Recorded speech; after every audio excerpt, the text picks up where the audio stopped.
10 fakta Boboiboy Galaksi Baraju dan Gentar. Nombor 1. Di planet Baraju, wujudnya kaum batu api dan juga kaum ais batu. Mereka adalah makhluk-makhluk alien batu yang mempunyai kuasa api dan juga ais. Yang menariknya, mereka mempunyai persamaan dengan golem api dan juga golem ais milik Boboiboy. Kerana golem-golem milik Boboiboy ini juga diperbuat daripada batu dan mempunyai kuasa api dan ais. Nombor 2. Selepas berakhirnya Boboiboy Galaksi Gentar, kita bakal menyaksikan arc Baraju pula di mana kedua-dua siri ini sangat bertentangan dengan satu sama lain. Segmen Gentar berlaku di planet Makina dan kilang Newbot yang berteknologi tinggi. Manakala segmen Baraju pula berlaku di planet Baraju yang lebih berciri primitif dan penduduknya hidup berpuak. Dua fusion elemental yang terhasil pun sangat berbeza. Di sini kita ada Boboiboy Gentar yang sombong, berlagak dan bercakap besar. Manakala untuk Baraju, kita akan lihat Boboiboy sopan yang sangat sopan santun dan berbudi bahasa. Akan tetapi, satu persamaan antara kedua-dua arc ini adalah kemunculan Power Sfera yang menghasilkan robot berteknologi tinggi yang menjadi pihak lawan untuk Boboiboy dan rakan-rakan. Nombor 3.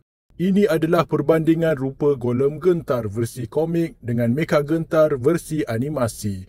Terdapat sedikit perbezaan rupa dan perubahan pada nama. Akan tetapi, ciri-ciri asalnya masih sama.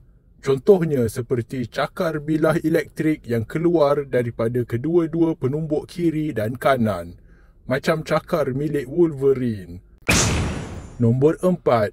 Berkenaan bilah elektrik pada penumbuk Golem Gentar, kita sebenarnya dah pernah lihat satu serangan Boboiboy yang serupa bertahun-tahun dahulu dalam siri Boboiboy yang asal pada musim 2 episod 13.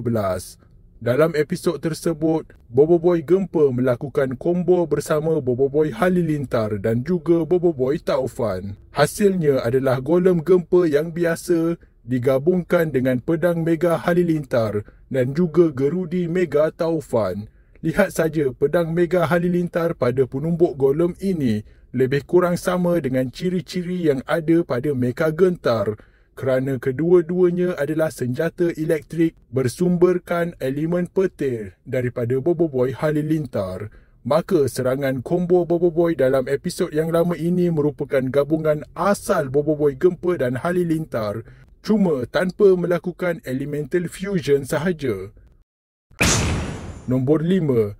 Walaupun golem combo yang kita sebutkan ini bukan hasil elemental fusion, Boboiboy pada zaman itu sebenarnya boleh sahaja melakukan fusion pada golemnya seperti yang dilakukannya dengan penghasilan golem air dan juga golem api sewaktu berlawan dengan Kaizo.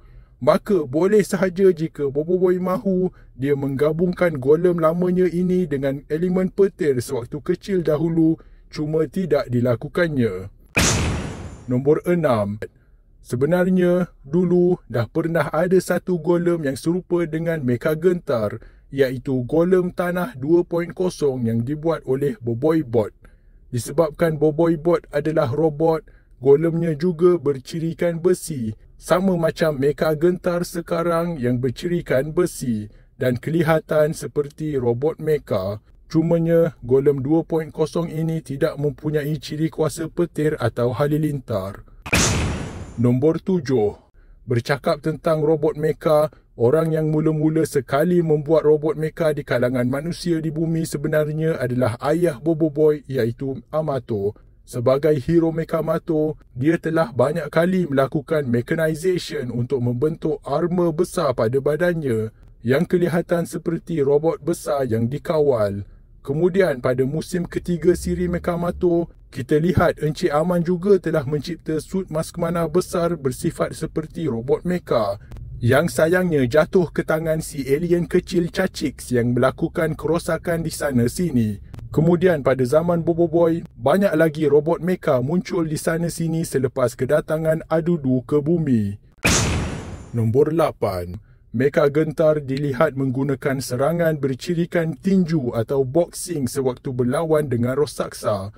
Seorang lagi transformasi elemental Boboiboy yang menggunakan teknik tinju untuk bertempur adalah Boboiboy Frostfire, atau lebih tepat, dia menggunakan teknik kickboxing. Nombor 9. Mecha Gentar mempunyai serangan tumbukan jarak jauh yang dinamakan tumbukan roket, di mana tangannya terbang ke arah pihak lawan. Seorang lagi transformasi elemental Boboiboy yang menggunakan teknik yang hampir sama adalah Boboiboy Api dengan tumbukan tinju berapi, di mana api berbentuk tangan dilontarkan ke arah pihak lawan. Nombor 10. Jika dilihat betul-betul, tangan Mecha Gentar ini sama sahaja komponennya dengan sarung tangan Boboiboy Gentar. Bermakna selama ini Boboiboy Gentar memakai tangan robot golemnya itu. Roket yang dihasilkan daripada penumbuk ini juga adalah roket yang sama yang digunakan untuk tukul Gentar selama ini. Bayangkan saja jika Boboiboy Gentar juga menggunakan bilah tajam pada sarung tangannya. Pasti lebih hebat. Sebagai pengakhiran, jom tengok beberapa konsep seni Boboiboy Galaxy yang berkait dengan perbincangan kita sepanjang video ini.